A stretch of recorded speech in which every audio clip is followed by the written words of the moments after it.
What's up, guys? Welcome back to the channel. So a little update on the car. We're probably 70% back together, 80% back together. I ran into a little bit of an issue. Not an issue. You know, when you're building a car, especially a car of this magnitude, you got to change your game plan a lot of times. The stuff that you got going on in your head, yeah, it's going to work, but you got to reroute things. So I'm trying to run an external oil cooler and trans cooler. All right, so we have our external oil cooler mounted here. Friggin' awesome spot, plenty of clearance back here.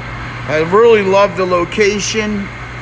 My problem is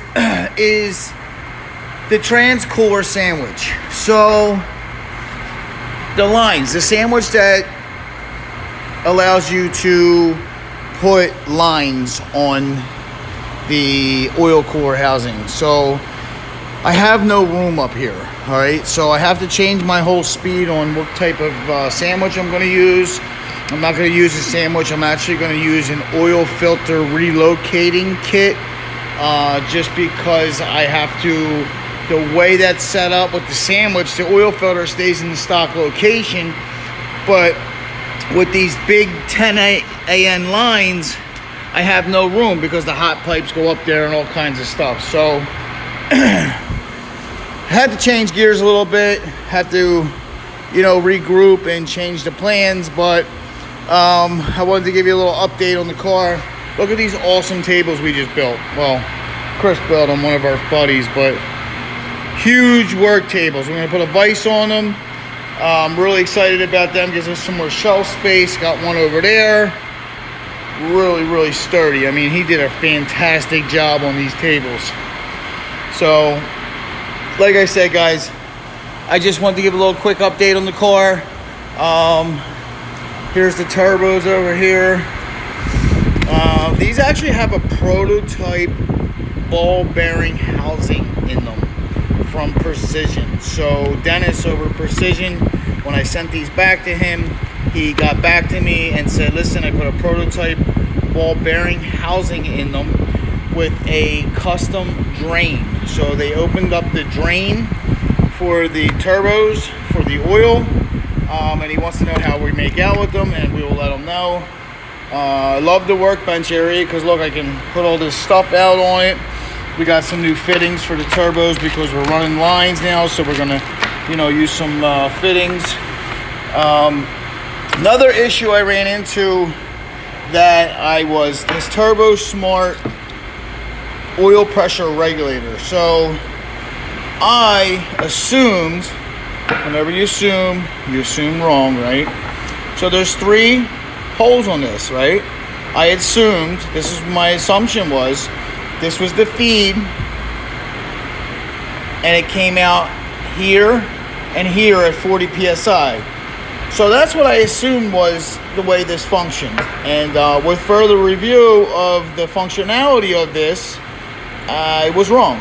And this is actually the excess blow off. So it goes in, say it goes in 100 PSI, it comes out over here only 40 because that's the max.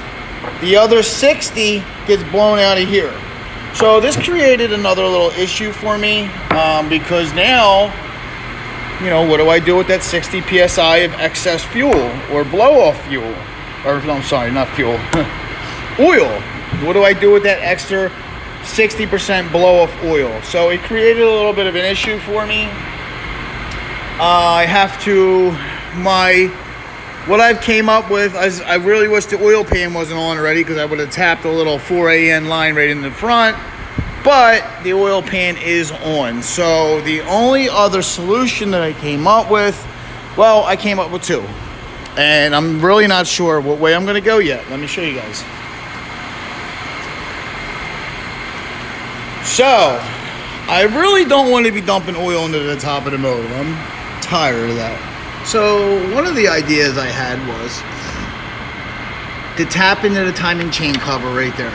All right, put a little 4 AN tap in there and let it drain back in there. All right, the other idea I have is to drain it back into the driver's side valve cover.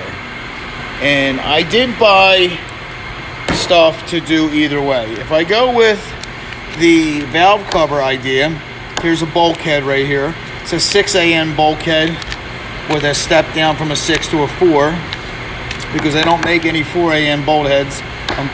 I've looked everywhere. So I will tap this into the valve cover and, you know, use the reducer and then use this line to tap in, okay, and run this line back into my blow off excess oil.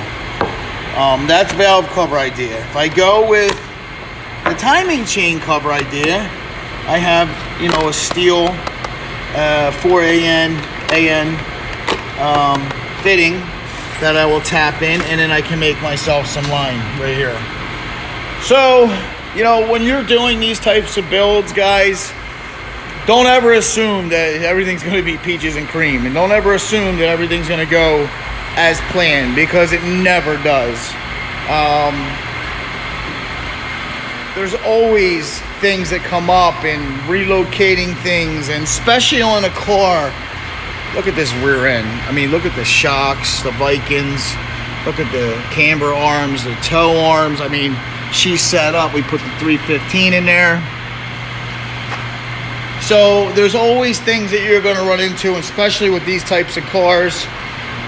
There's literally no room under this car. I mean, it is, and not even under the car. I mean, as far as the engine bay, there's nowhere. I'm going to clean that up. That's from the oil, from draining the oil.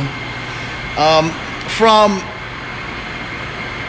you know, the heads, they're huge. There's no room in this engine bay whatsoever. So, you know, when you're building something, guys, don't ever assume that everything's going to be great.